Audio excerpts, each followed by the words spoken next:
Okay, so here we are in the fourth deck of Vijayanagara, and it's a tight game. I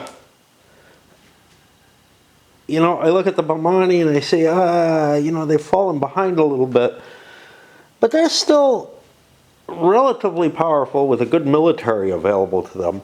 So that may be an option that they need to exercise. So far, it hasn't really helped defend them because people aren't just outright fighting them. So we have to take our own capabilities to possible actual military action. How does that work for me? Well, it might be most effective against the Vijayanagara because I don't have to generate a revolt when I march into an area. So if I march into a tributary and attack it, I don't gain it. I might be in rebellion and whatnot, but I don't gain control of it. I can't take stuff away from the Sultanate through pure military conquest. I have to convince the kingdoms there or whatever to actually cut their ties. And that's kind of weird. It feels like, well, I have this big military advantage. I'm this separate kingdom and whatnot. Why can't I just, attack the Sultanate and take territory? And I'm not sure of the reasoning behind that, but you can't. So in terms of availability to me, Karnataka is actually probably the easiest thing for me to attack. It's the only non-tributary next to Maharashtra, as I butcher it. Other places, well, actually Bengal I might be able to do something about as well. It would be helpful if I had a fortress somewhere to put enough troops to actually kill him. Yeah. And otherwise, though, the Sultanate and the Vijayanagara are both way up in victory points. Now, the Sultanate has a big sort of Damocles hanging over their head with the Mongols. And that's something that I have to deal with. If I end up losing Delhi to the Mongols, or to the Timurid, I'm in a lot of trouble. Another thing is, I don't know when the game's going to end. I know there's one more card coming. I drew this one, which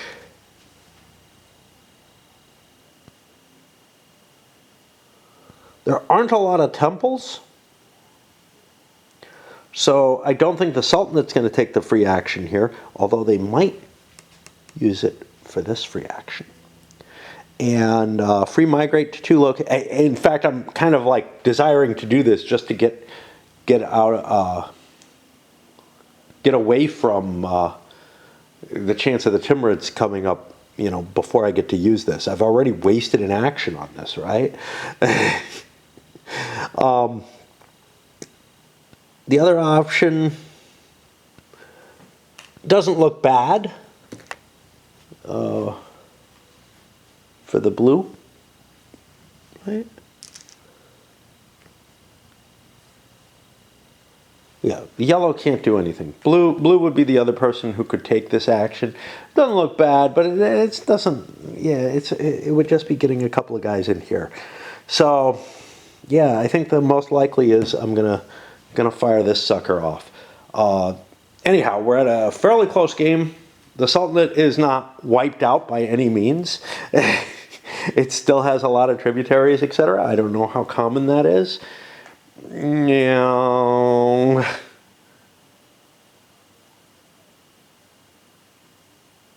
Yet it is such a tight game that I think it's going to come down to a late card. Anyway, I don't know what to say in terms of the, hey, what's the story so far type of thing, because the story kind of blurs away. The story blurs away because you're spending all your time looking at the menu and trying to figure out your opportunistic choice for a card and whatnot.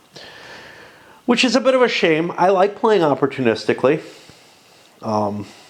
but I also like having a narrative, and I feel like the two are kind of in conflict. Ready to push in, but there's this weird situation for me with these shorter games, which is that,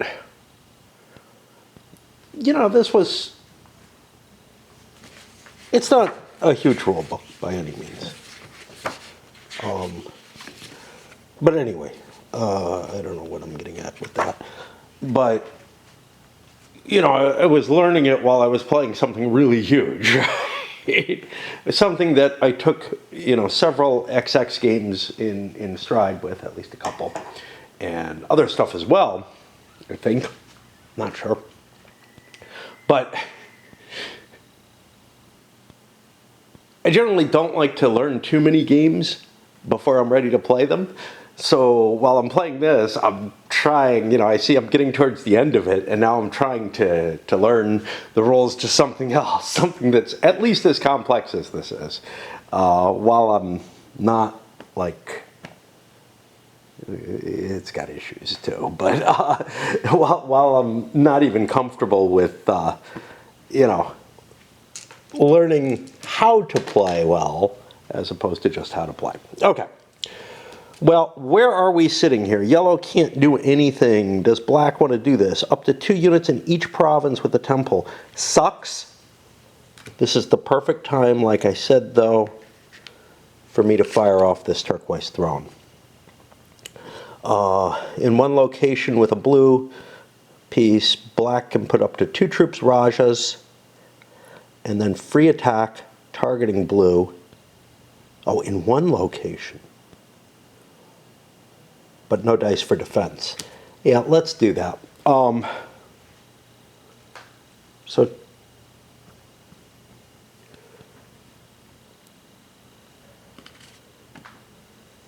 where did we want to go? Oh, yeah. So we can only go after blue. I could get 4 dice attack here, but actually I think the fortress drops it to 3.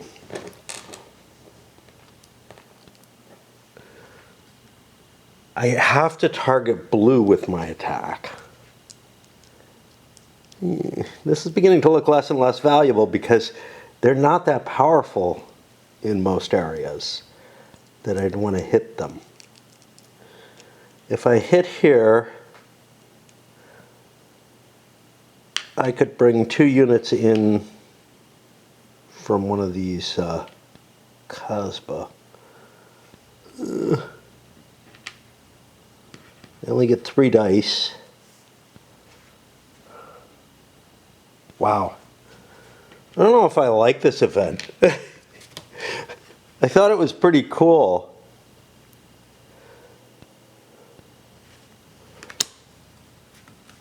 Do I want this one?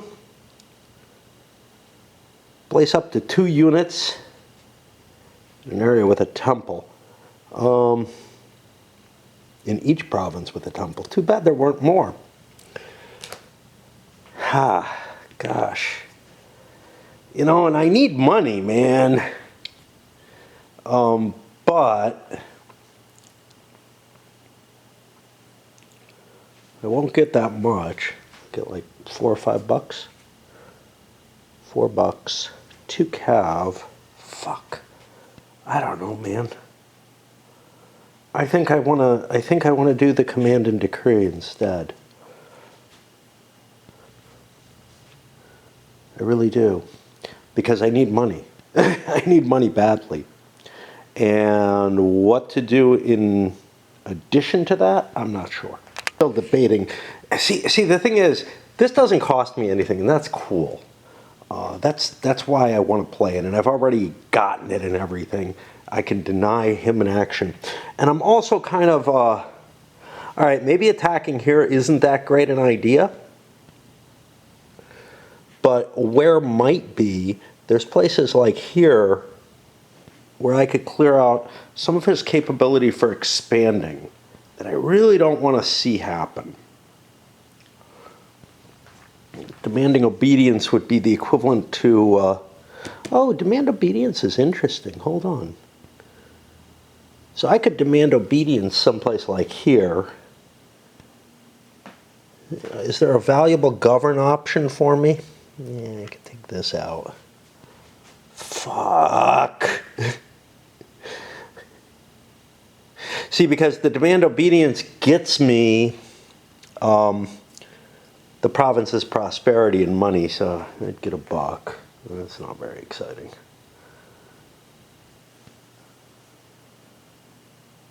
I couldn't do it here. Where could I demand obedience? Because these are flipped over. Could demand obedience here.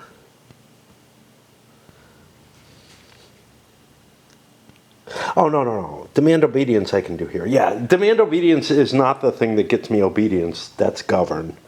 This gets me tributes, which you could argue is a kind of obedience. Yeah, I can only do it. Oh, control provinces. Oh, this is not that bad. Boom, boom, that's 2.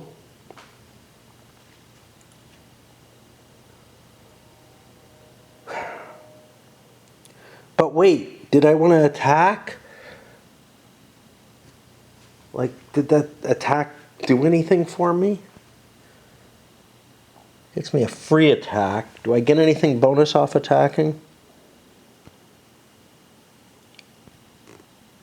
Not really.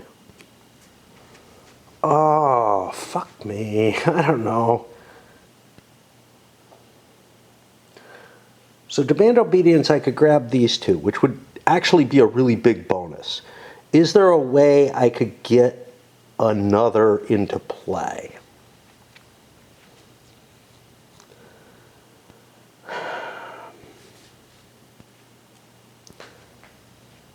So what I have to look for is areas that are controlled by the enemy. I could do a march that I have a lot of people next to, like the Rajput kingdoms. That would take 5 units. That would take $1 to do.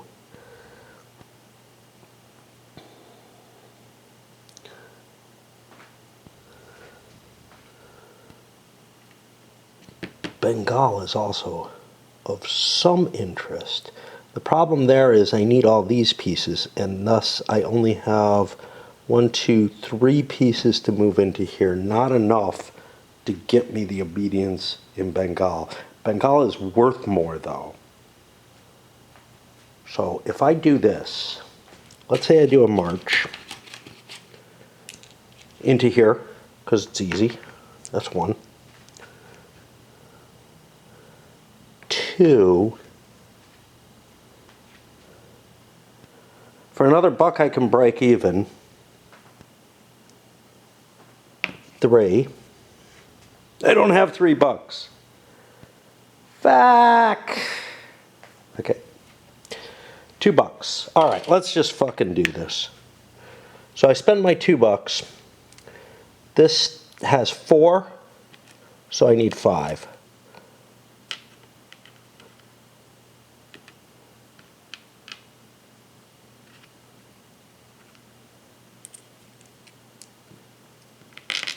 These in there. Keep as much in Delhi as I can. That's done. This one, I need to get 2.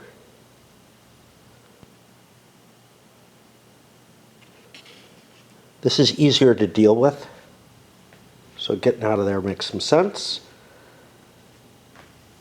That's the second one. That's all I had money for. And now I demand obedience. In each controlled province with a governor, I can place a tributary. Oh, I needed to get a governor in here. Oh.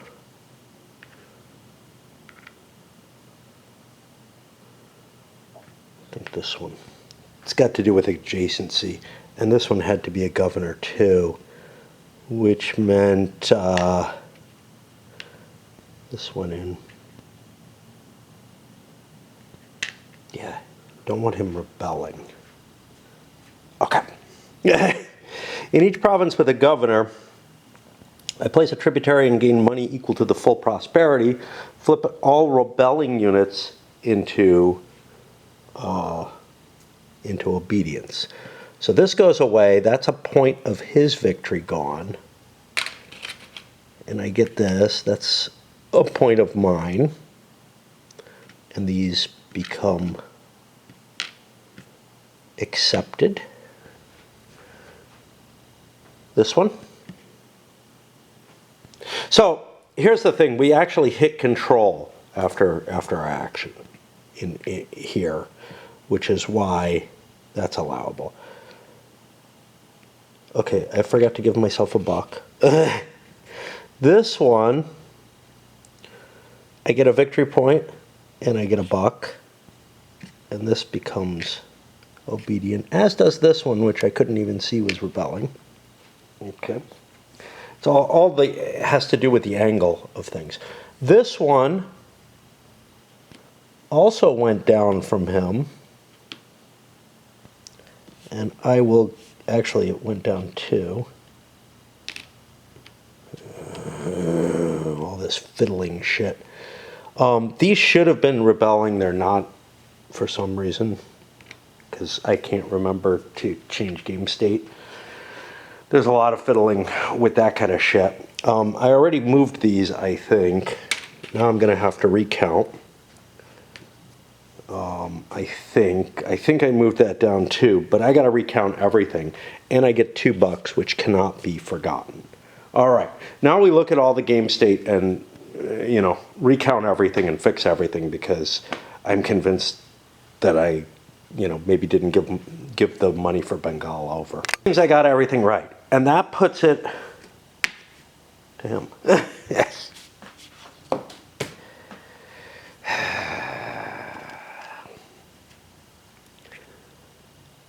And he does not have this available. He'd love it, I'm sure. Up to 2 units in each province with a temple. That's down here. Not terribly exciting for me. What do I need to do? I don't have any fucking clue. But I can't do a decree, which limits my options a great deal. I could get a couple of pieces for free down in Karnataka, which might not actually be the worst thing in the world for me. Or I could pay some money and do something like a migration, which would allow me to get a couple more pieces. That doesn't seem too valuable. Is there a rebellion I can do? I could. This has changed hands. Whoops. There's a point for me that I didn't have. Okay. That went to my hands, so now I am flipped over. Huh.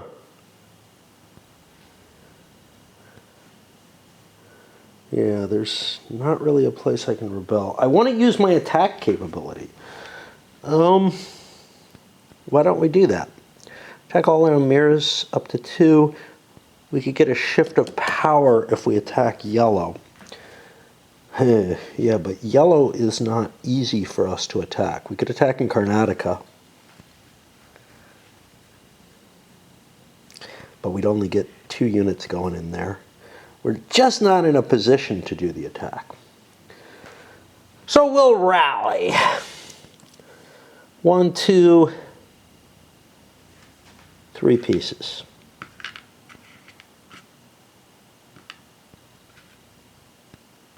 Build up a bigger army. That costs us $1. And that's a limited command. That means we go to this, and we flip a card, and I'm fatigued having done that, you know. Bahmani Sultan assassinated. Okay, so yellow gets first shot at this. We probably don't want Bahmani successor ushers in a period of social reform and cultural revival. They could conspire or trade. So this is kind of cool, being able to like do a decree without something else. That's very powerful. But Vijayanagara captures Goa while Bahmanis are destabilized. Let's find Goa. Okay. Yellow can take up to $2 and 2 horses from blue. Well, that sounds like a good thing. This is a stay alive. Take $2 and 2 horses. And we are happy.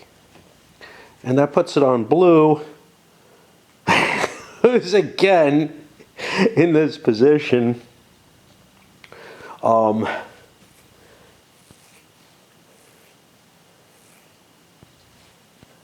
Yeah, I would have really liked to have done the free trade. Where migrate, well, I really need to trade. I really need money. So, we're going to do a trade, and we'll try to figure out what command makes the most sense. It's likely going to be migrate to put ourselves in a position to attack something. In terms of thinking, my trade got me a whole shitload of cash. But I'm seeing the sultanates way up in victory points again, and we're only going to drop them 3. We have to hit them. The game could end at any point. So whatever movements we take are probably not going to be against the Vijayanagara. Instead, I have to do something to hit the sultanate. And what can I do to them? Well, I'm not in a position to rebel anywhere, am I?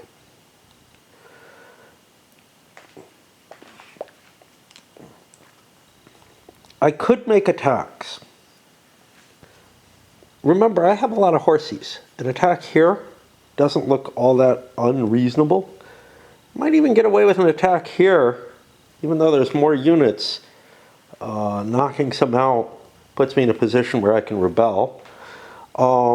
Which we're at the point where rebellion is starting to look like a real necessity.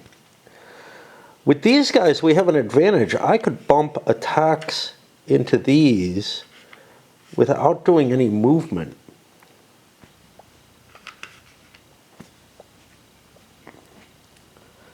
Does that actually help me though?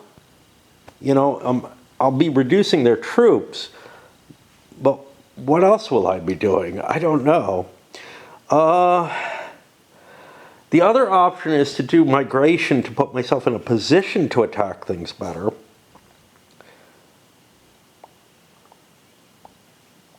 Each attack is going to cost me $1.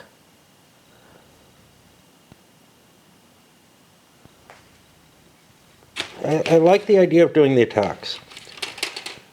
So there's one.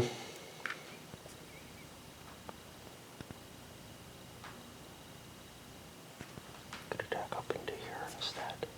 It's got a governor. Governors are cool to attack. Yeah. 2. And that's the thing, I'm not even sure there is a pattern to this one. Like, it feels like these choices are not false choices, that they're always there. You're always going to have these hard calls across the board. Did I pay for something? No, I just flipped. So 1, 2, 3. Do one here at 4.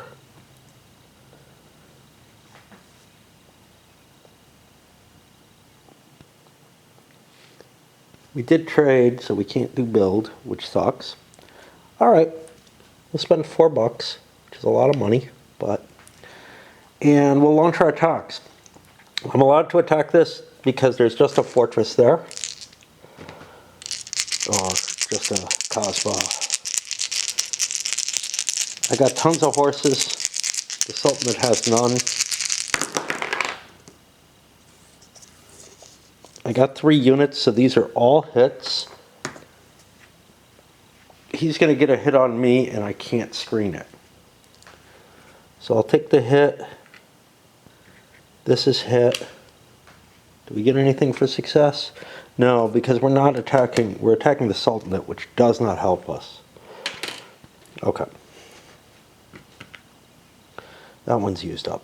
Coming into here, I don't know about this one.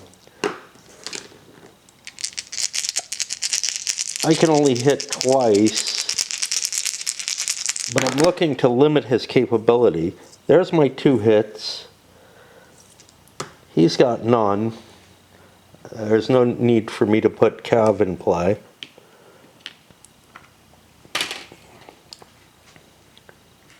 that one. Coming into here,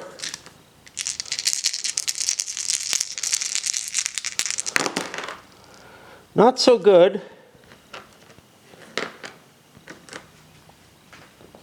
I could expend a cav for a hit. Am I really gaining anything from this? Not really. I just wasted a buck, I think. I'm not going to waste cav on that. Unless the cav pool was low, in which case somebody could take my cav. And then here, I get 2 hits. He gets nothing. We'll take him out of there. And that puts me in a position to do rebellions. Next time I get a turn, but I'm not going to get a turn next time. Flip the next card over. The Sage of Vijayanagara. Yellow's going to get first shot. Meeting with revered Jagadguru in Sringeri sparks a foundational myth. Orange would get the rest of their things and can place Rajas in any Rajas just gained adjacent to that. What does that even mean? Oh, these 4 would be able to go next to Vijayanagara. That's kind of interesting. I could throw myself, you know, I'd get a big pile of troops. This would cost me my full action though. What's the other side? Inferior military suffers early defeats. Move any number of Rajas from one province into an adjacent province with a blue piece, and then blue can attack the yellows. That doesn't sound good. So the question here is, and again, the game could be over, right? And the victory points are not good. Even if there's -3 here, we're nowhere near. So we need to improve our victory point situation. This gives me 2 victory points and a bunch of pieces.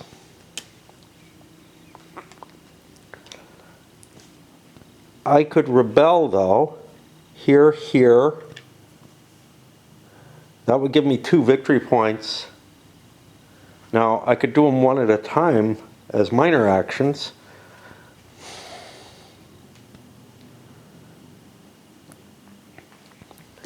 I think I'm going to take the event. I'm worried because there's not a lot of deck left, but that gets me 2 of these. And these pieces can be placed next to Vijayanagara. I will put them all here.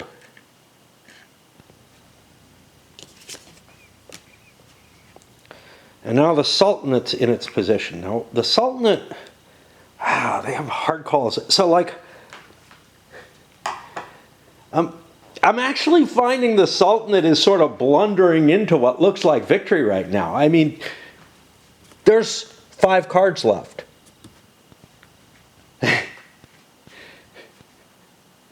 It's hard to move things in this game. How likely am I to get hammered really badly? Well, I want to worry about, possible events and whatnot. So I kind of don't want to throw a bunch of, I don't want to throw my turn away. So I think I want to do a limited command, or maybe just grab $3. But that limited command, conscript could get me a whole bunch of forces. Govern. I could get rid of a risk here.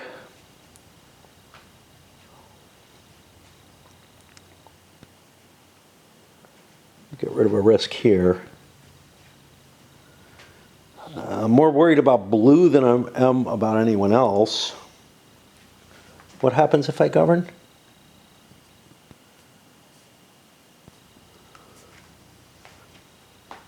Yeah, I'm going to govern.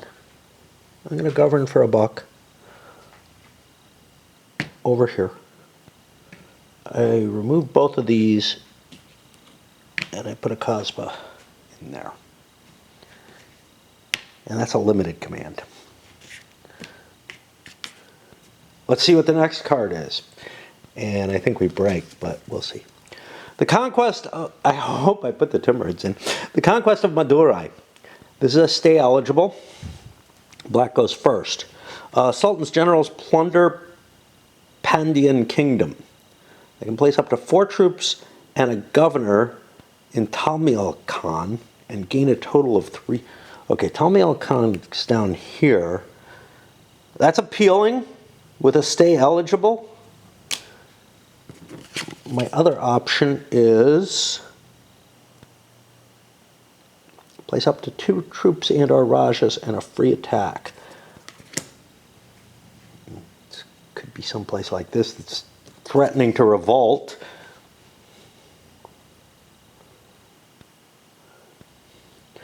Do I want, you know, they're both appealing. I'm doing an event, okay?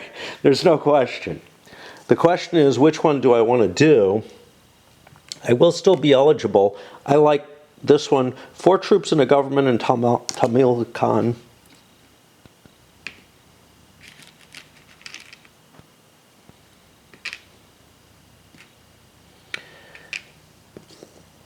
And up to $3 and horses.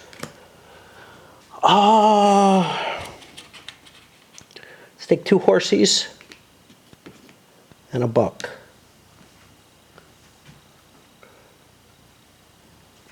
And that puts it on blue again. And again, we're worried about this distance here. There's just the Sultanate's doing too well. They say the Sultan's the hardest thing to play. I don't know, man. For the naive player, I'm finding it relatively easy, even though the Mongols were like bonused against me, to tell you the truth. They did more hits on me than they should have, because they should have degenerated more quickly. I need points badly.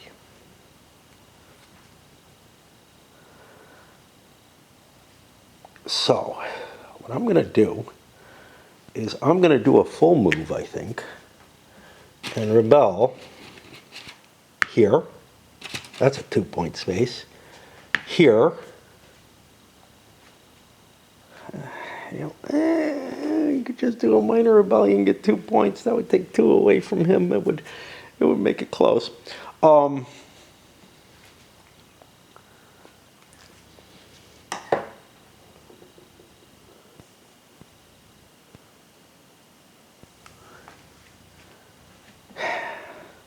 See, I mean, again, there's only 4 cards. The top 2 could be the end of the game. And I don't know how the Timurids are going to operate. So, I think I'm doing this. That cost me $2. And I'm going to do a build. Where do I build?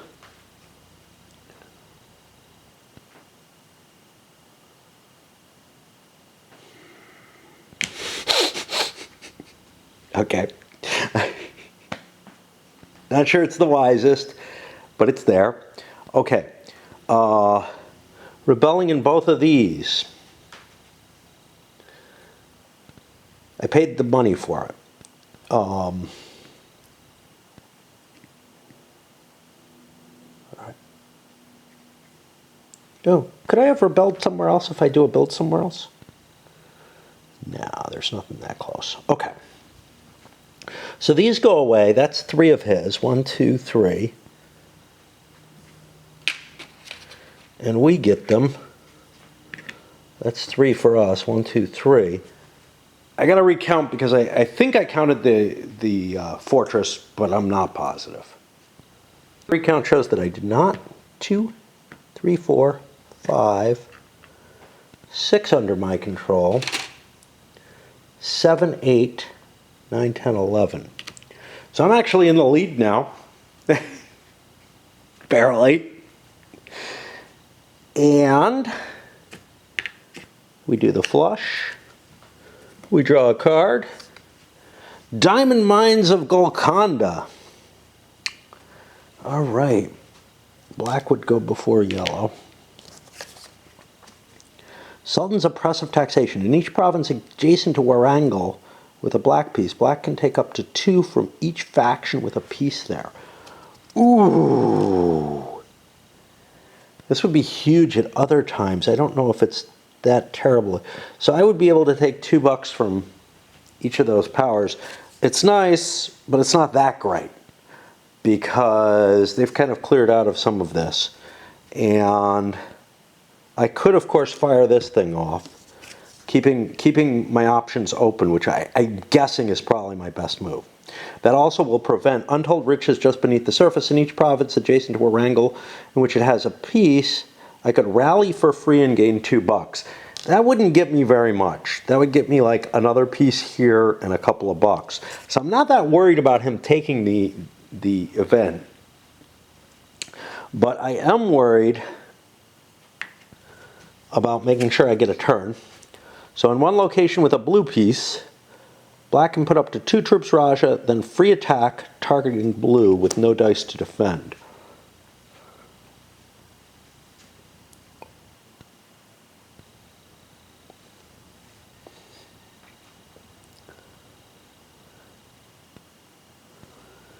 I'm worried about his victory. So we go in there. Then free attack with no dice to defend. He's got a lot of cav, but I can throw in 2 from over here. I don't have a thing there. So that gives me a total of 4. He gets no defensive dice. He could screen these hits, but things are already ugly for him. Okay, he can't screen shit. I can't increase my value. I can only charge to add 1 point, I think. I might be able to use 2 cav to get a 3rd point, but I don't need to. All I need to kill is this one. It's going to take 2 points from him. That puts this as that, which isn't terribly useful. And I get nothing else. And now yellow gets to go. Yellow definitely needs to get their victory points up. They're not in good shape here. They're at 2, 3, should be 7. I didn't give them all their points. Oh, it's getting a little closer. It's getting a little closer. All right, I got to think. To start with, there's a 1/3 chance at this point the game is just over, which is to say the bottom card is not the Timurids, right? Oh, there should be a 2/3 chance that there's one more turn. Those are my only options. One more turn or it's over, right? So if I go into here, I don't get the next turn. And it might, it's like, it's a hard balance because I got to beat blue to be able to win. There's no random factor in there. Blue has this many victory points. Now I have the compel capability, which allows me to hit just 1 province, but it would allow me to potentially take something over because I'm bonused and compelling. In a province with or adjacent to one of these, place or move in from any adjacent province 1 or 2 Rajas. If 2 or more, also remove 1 unit in the selected province and I guess add a cav. I'm not going to be able to get control of anything that way. I'm not going to be able to get control of that, but I could get control of this. I also want it to rebel. Rebellion will give me 1 point here. That's it. Compel would take a point away from him and give me a point.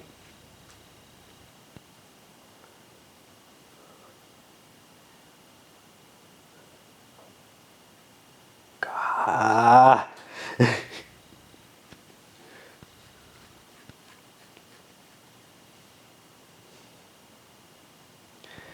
So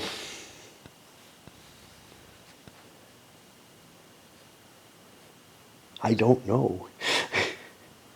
Like, a limited rebellion would give me a point. And then I could keep an action for next time. And then I could do that extra stuff. I have money. I'm going to do the limited rebellion.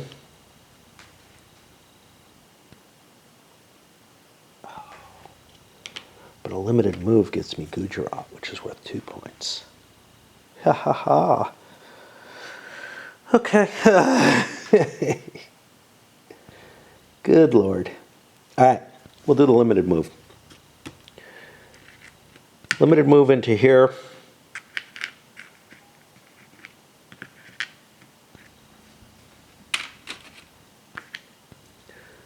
We get 2 points. It's a limited command, so I get to keep my play. Everybody's playing on this next card.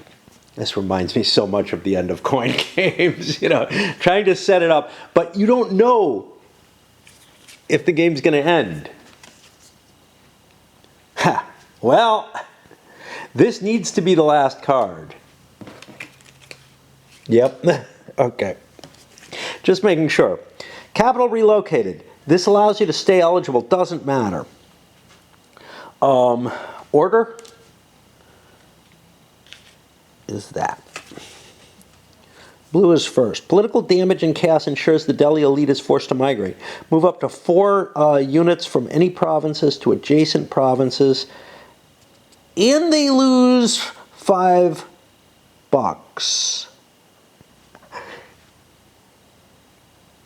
I don't know if that does any good. I don't know if anybody would want to play that. Sultan shortens his reach into the Deccan. He can move any Kasbahs to any spaces which contain governors, then place up to 2 troops in each space with a Kasbah. It might do something, like it's possible I could get control of something. All right, well, knowing the game is over, I want to do the most powerful thing I can do right now. And that's probably a command and a decree.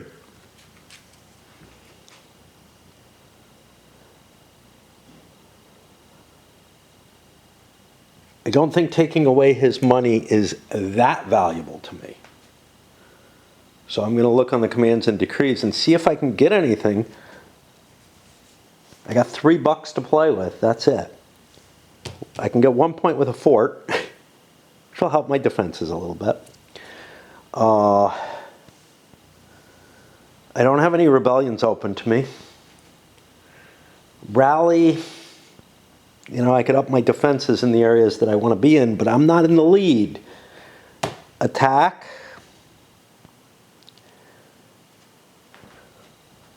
The migrate here would take like 6 units. I don't have, I mean, I could pull that in. Yeah. I could grab Gujarat, but then I would probably lose this to just a move. So that doesn't help me. So I'm kind of behind the 8 ball here because I have to go first. And the event's not good. Conspiring. 1 or 2 provinces replace a governor with an emir.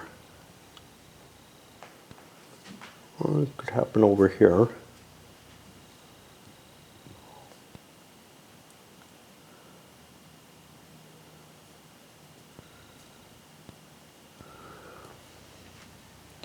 I mean, I can hope for the Mongols to take the Sultanate down. Grrr.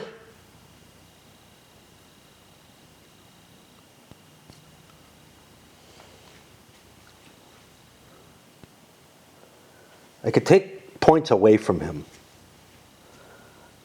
That would be potentially really valuable.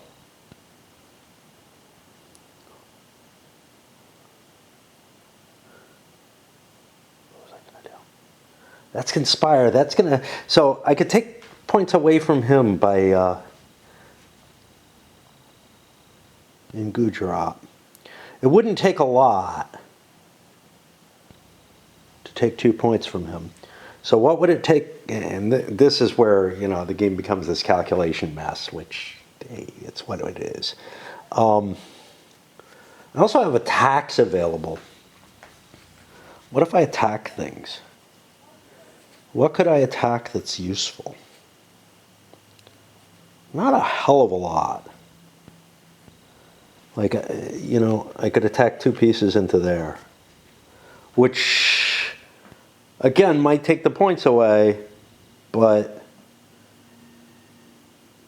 it doesn't really leave me with anything else that's going to help me.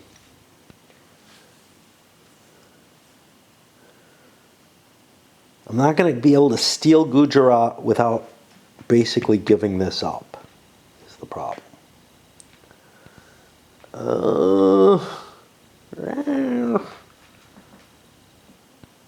Rally. But I could take that away with just a conspire. That's 2 points from... So with my decree I can do a build, which will give me a point. Or I could do a conspire, which could take 2 points away from him. Maybe. You know, hard to tell.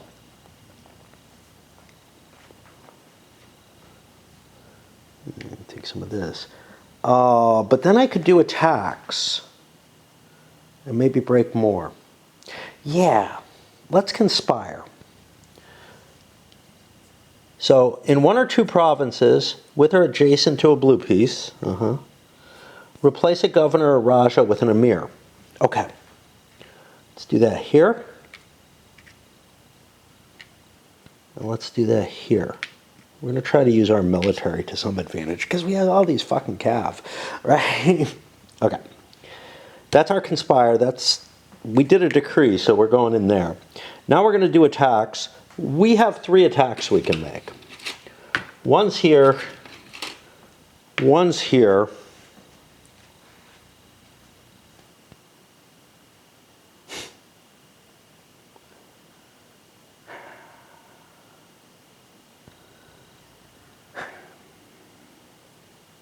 And I guess here. I mean, I might as well do all 3. All right, let's do the important ones first. We'll throw 2 troops into each of these. Yeah.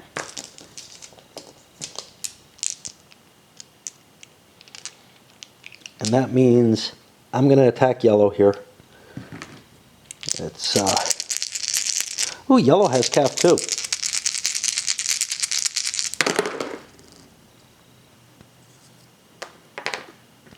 So I got 2 unbeatables, 1 that could be screened.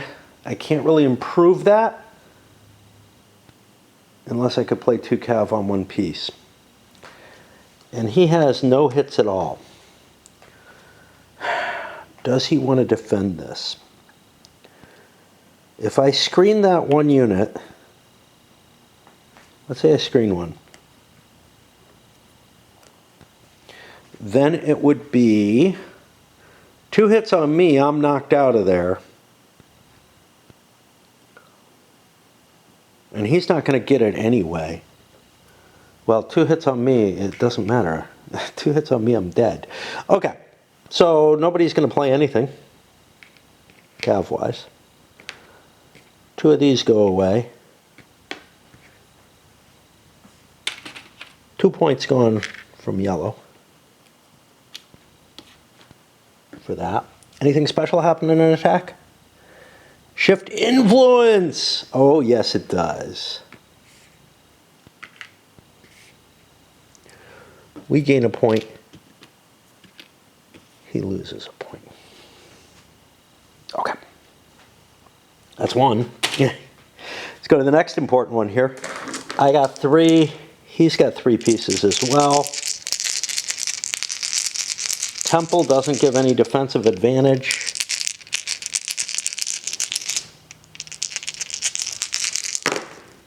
And he's less capable of using military. Okay.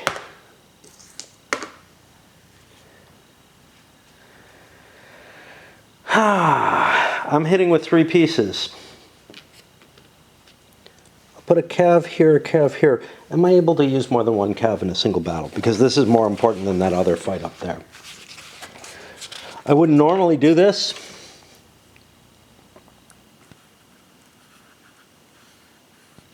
Any number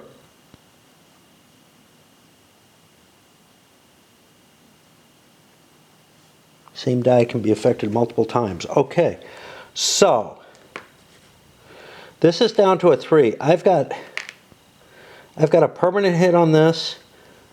I've got a 3, 2, 1. I'm going to get 2 permanent hits on him.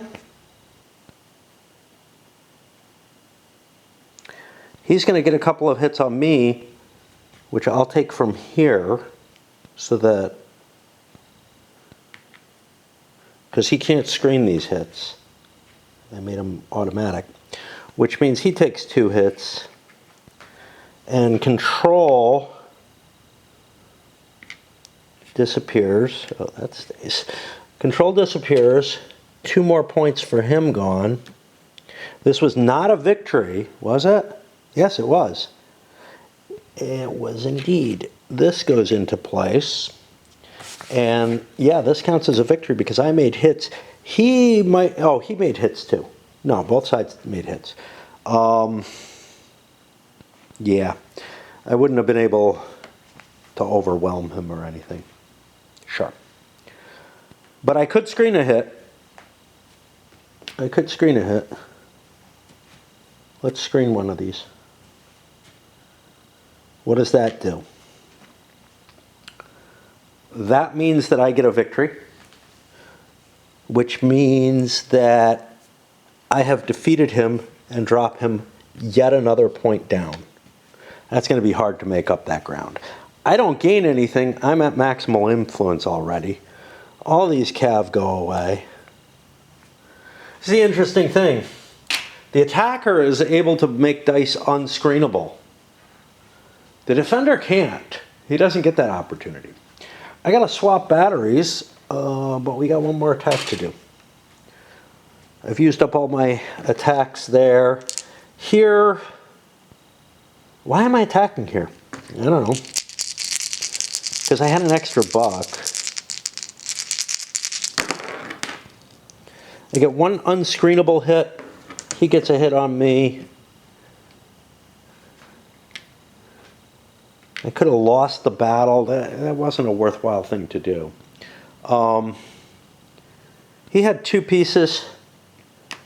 He'll throw a cav in as well, which will mean that the Bahmani lost that battle. And this happens. And that'll teach me for being too gung-ho for battle. That was their choice. Now we go to the Sultanate. I gotta swap batteries. We're almost at the end. As long as the Sultanate takes this, Vijayanagara can't do much. They can do one thing. Probably their most valuable thing is a rebel. In one place. They could take this for a buck. Maybe they can get, or for 1 point. Maybe they can get 2. The biggie is, though, that this would, I'm not too worried about them in terms of winning the game. They're fucked. They got hosed by the Bahmanis last move.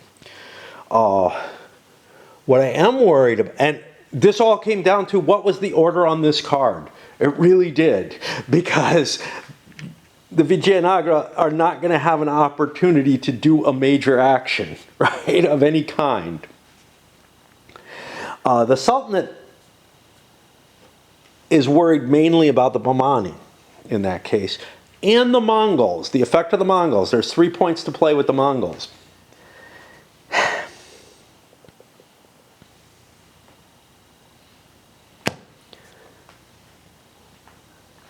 The key is how much is in Delhi, right?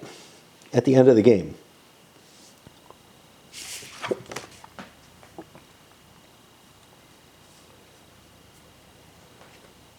And you just fight Delhi until the end. So a conscript option doesn't seem too terrible. Throw a whole bunch more troops in Delhi and hope for the best. I don't know what's going to happen. Yeah, they just come sweeping in, so we're in trouble. We don't know if the first card gives them more forces, but we're going to be facing at least 6. There's a good chance we may be losing a victory point or 2. Which makes it all the more important to beat up the Bahmani or to make sure we don't lose points here. Bahmani aren't going to gain any more points in this game. They've taken their turn. What else could we do that would get us lots of points?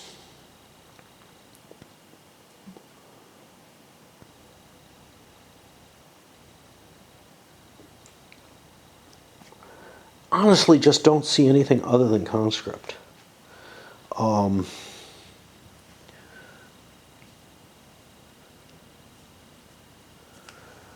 So, are there any Kasbahs that we're in trouble in? He's going to take a point away from us. That's a problem. That's the one problem I see. All right, let's conscript.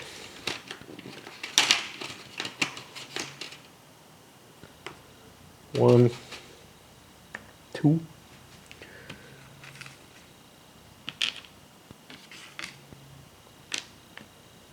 And that's it.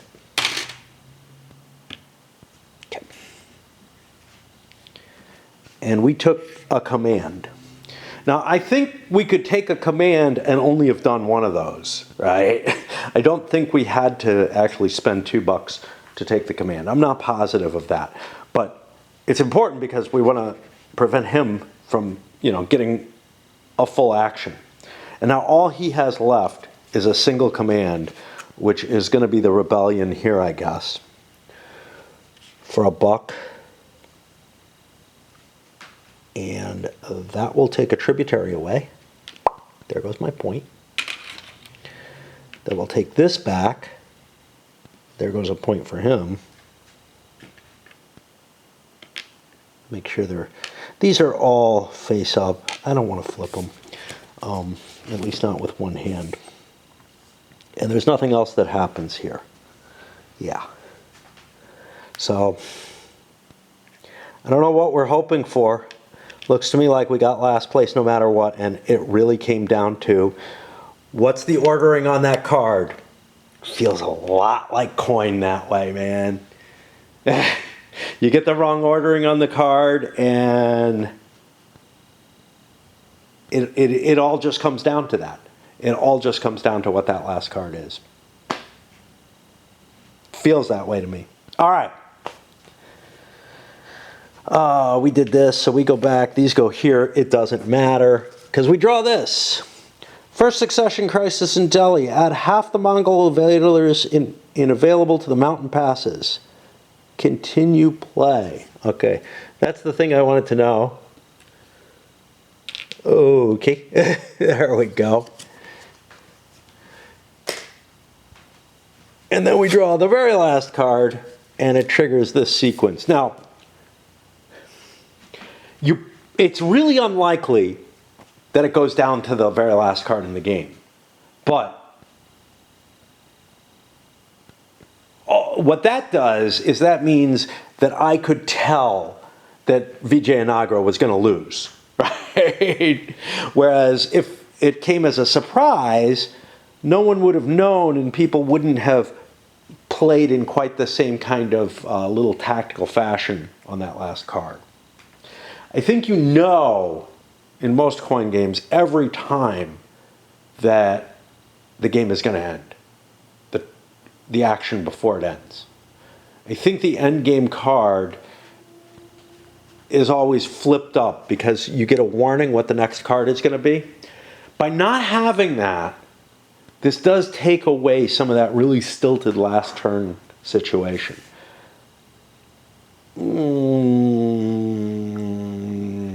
So you're not in a position where that last card flipped over just tells you who won the game. Okay, Mongols attacking mountain passes. Now they attack here. Now they go into here. They only have one combat chit. He has a couple. And They only get 3 dice on attack. And now we have a whole bunch of die rolls, because this just goes on forever. So that's 2 auto hits and a charge, which...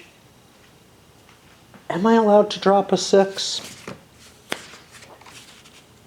I don't remember. Did I do it already? Fucky, fucky, fucky. Where's my cav? I'm just looking for a picture, because that's the way you find things in this.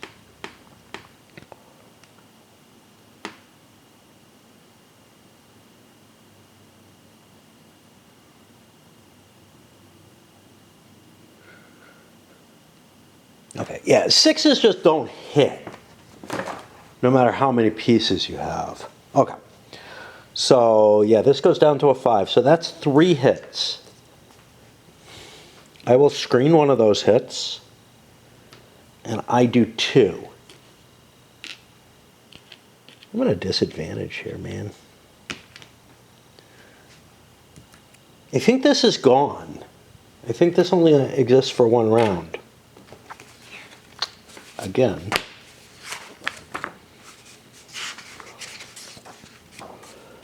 Back to the cav rules. Maybe that'll tell me. When Mongol invaders attack or defend against attack, they're treated as having 1 cav token, always played as a charge.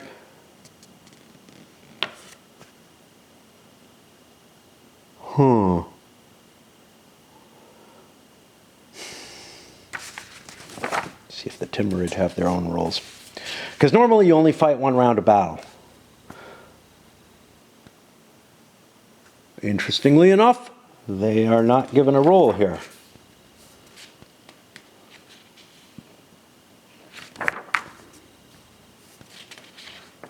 There we go.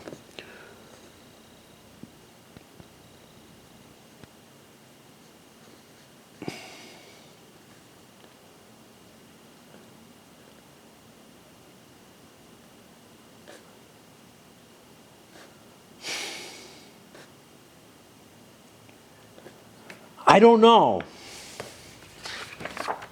I don't have a good answer. When they either attack or defend against an attack by the Delhi Sultanate, they're treated as having a cav token and are always played in charge. Like...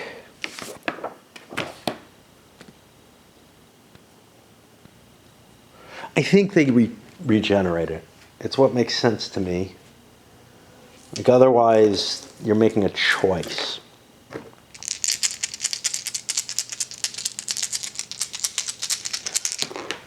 Yeah.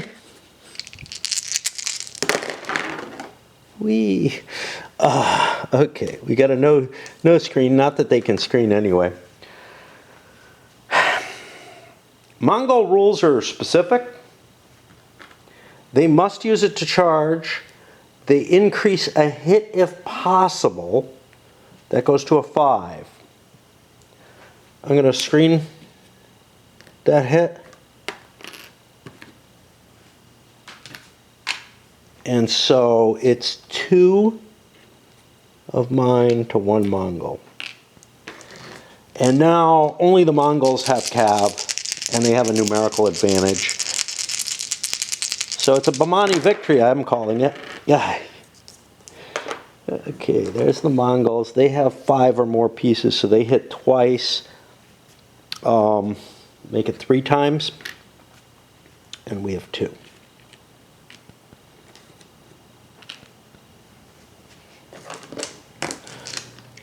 I don't think it cannot be a Bahmani victory at this point. That's 2 hits. My charge won't help anything, so I drop it to a 1 unscreenable, to 1 hit. So that's 3 points off, and there's our victory situation. The Sultanate took as big a hit as it could off the Mongols. I tried. I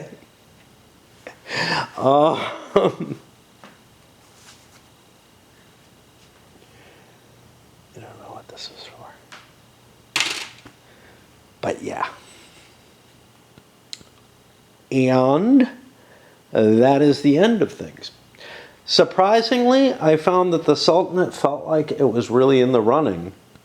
And in fact, it wasn't until the very ending, when players were absolutely focused on let's get victory points, that any weakness started to show up in it. And really the weakness, I mean, we were here. I don't remember what I did as my last action here.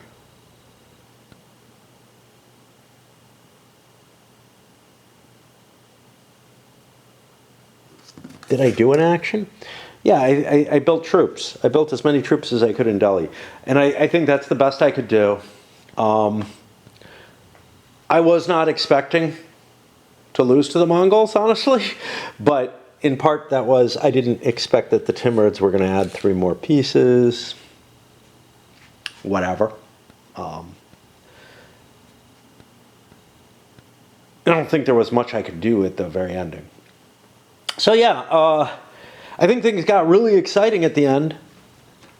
And it's showing all the signs of what is good or bad about coin games to me. Right? It takes it right down to the wire. The effects of that last card were vital, but that has been mitigated somewhat in this system by not showing you what the next card is. Showing you what the next card is tells you game's over, man, and you know it's over. And I think that by taking that away, sure, I had that situation because I went down to the very last card in the game. But I think that a little bit of that is going to be buffed away. Yet still there's kind of the... So replacing the, I know what the last card is, therefore I can predict what the game's going to be, with, I don't know what the last card, which card is going to be the last card, so I'm going to play to get my points high, but I don't want to give up, my advantage if I don't necessarily want to get flushed or whatever. It feels more natural, the way this game works, but it still comes down to a nasty, 1 card of luck, Somebody could be poised to win, somebody else is delaying, maybe their choices aren't that great or whatever, and anytime you get to such a tight game, I think you're just going to be in that position where the luck of the draw. And the tightness of the game is what makes coin this, even here I stand, very, very appealing, is that the game's going to go to the very end, but then when it does, it's like, wait a minute, it was all decided by this one flip of a card or one die roll or whatever. Of course, that's assuming, one person just doesn't outplay everyone else. I've played a game of A Distant Plane where,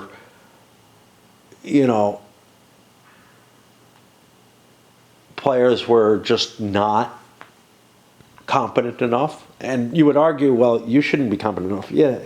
So, certainly, I didn't know what the hell I was doing for most of the game. But the thing is, the game naturally puts you in a position as you get towards the end, just like coin does with its auto victory, of, I better get these points close, and other people are going to leave you alone a little bit. It's just the natural flavor of a multiplayer game, is if you have a lot of ability to inflict damage on other people, it's going to kind of balance. The game's going to kind of tend towards it being a tight game. And, if there's luck in it, well, that luck is going to become oversized at the end of the game. I don't know if there's anything that can or should be done about that. It's just, it definitely came down at the very end to, hey, Vijayanagara had to go last on the last card of the game, and it was a known quantity. If it hadn't been a known quantity, well, it might have been, I could have won the game if I had known it was ending on that turn, but not being able to predict that, you just try to stay close, you know. I think the only thing you can really do is you can compare yourself to the sultanate and say, I at least have some idea that they're going to get clobbered or not, right? Like, they're an additional little factor. You can see, in terms of points, they got knocked way down in comparison. The Bahmani did, they were tied with the Bahmani at the end of the game. Now, obviously, if that's what happens, that's what happens. And, you know, the best they could hope for was a tie. Anyway, it's interesting. It's interesting. You know, my gripes, I don't know if they even hold water. It's, if I had this game in 1985, when I had very few games, in fact, I could have had all the coin games and this, and I'd be really into this. I would be really into it. At this point in my life, where I know I'm not going to get to replay it, probably, well, it's kind of like, I sure struggled real hard. And you know what? Unlike the coin games, I still don't have an idea. Like, I still feel like I'd be blundering through those early turns. I don't know really what I'd be doing. I think I'd still be hashing it out. I mean, I was to the very end of the game. I don't feel like that happens in most coin games. It may be that this one has less false choices. Just a guess. Anyway, I'm getting too far into review type discussion instead of just rap. There's not a lot I can give about rap because, you know what? I couldn't see the narrative through all those meaningful decisions that I had to make.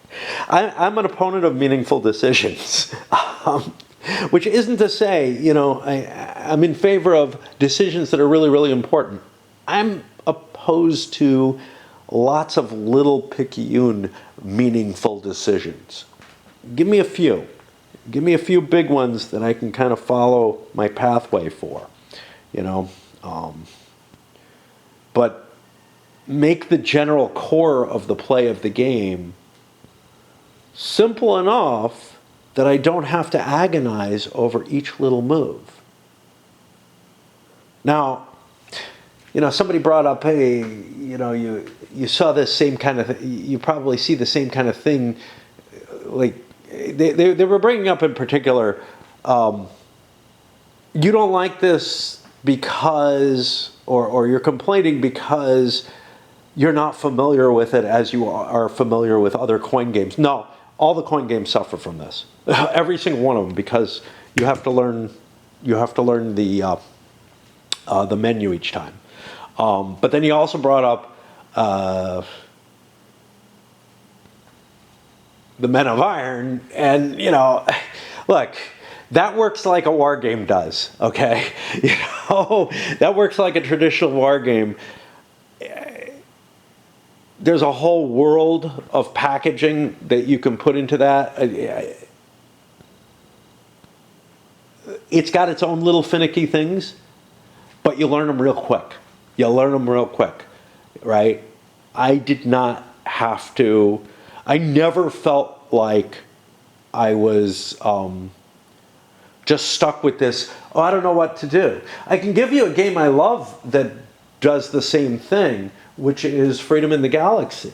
You're looking at it and you're like, I have no idea. You're giving me all these fucking choices. Okay, but it gives a nice story out of it. And you don't have as much information. You know, you don't have a clear board state or anything like that. So, like, those choices, it's more okay that they're opaque to you. But the guy also brought up, you know, you're not as familiar as you are with 18XX. I'll tell you this, when I first played 18XX, I was absolutely, 1830 in particular, I was actually blown away, absolutely blown away by shit that the game did.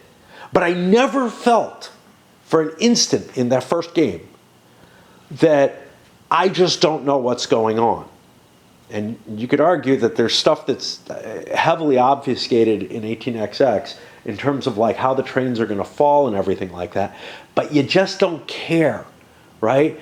You can easily see, you can make misguided goals in these other types of games that don't have so many meaningful decisions, like to a turn or whatever this has basically each player makes 2 meaningful decisions a card or something along that lines, right? Instead, you have a pretty clear understanding of what you're trying to do. I'm trying to make money.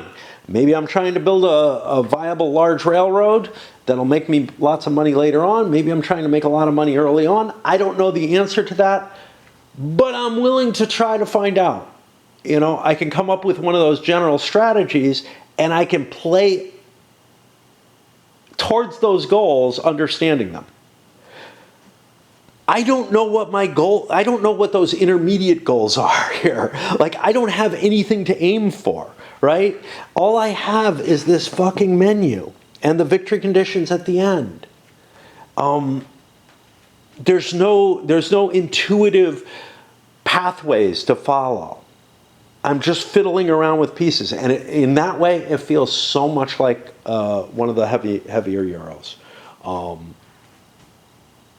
It's obfuscating the basis of the game itself, and it's like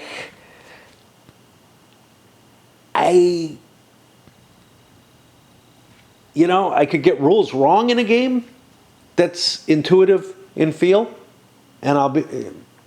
Dresden Eylau, I had this with, the Napoleon's Art of War. I was playing it completely wrong. I didn't understand how operational war games worked. It was okay. I never felt like I didn't know what I was trying to do. This, I feel like I don't know what I'm trying to do. And that's the same feeling I get every time that I play, like a worker placement game or something like that. I just feel like, yeah, okay, I can take this action and do this, but what's the effect? Because I'm trying to get this mid-level goal. There's games that I totally don't understand how to play. Age of Renaissance, I'm horrible at it. I do not understand how to win the game. But intuitively, I can get what I have to do in it, right? I can try to do something. I can try to dominate a particular market, or I can try to rush to a certain place or whatever. I'm just bad at it. And that's okay. Here, I can't even formulate those mid-level goals. The only thing I have is I need to do some things off this menu or off this card that'll get me to here. I can't figure out what the in-between state is. It's beyond my capacity. And I would say the other coin games, or the coin style games, generally I'm able to figure out a little bit faster. This one's harder. It's there may be no good patterns in here. It may not matter what you pick. It may really not matter what you pick early on. It may be that blundering along is just perfectly fine. I'm not sure. But I don't like that feeling that I just blundered through and, I've had games where I've done this, where I'm blundering through. There's people who kind of know what they're doing, and I end up winning, and I'm like, I don't understand this game.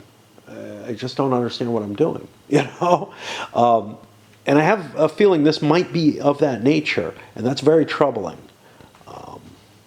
whatever that means. Okay, I'm going to send this up.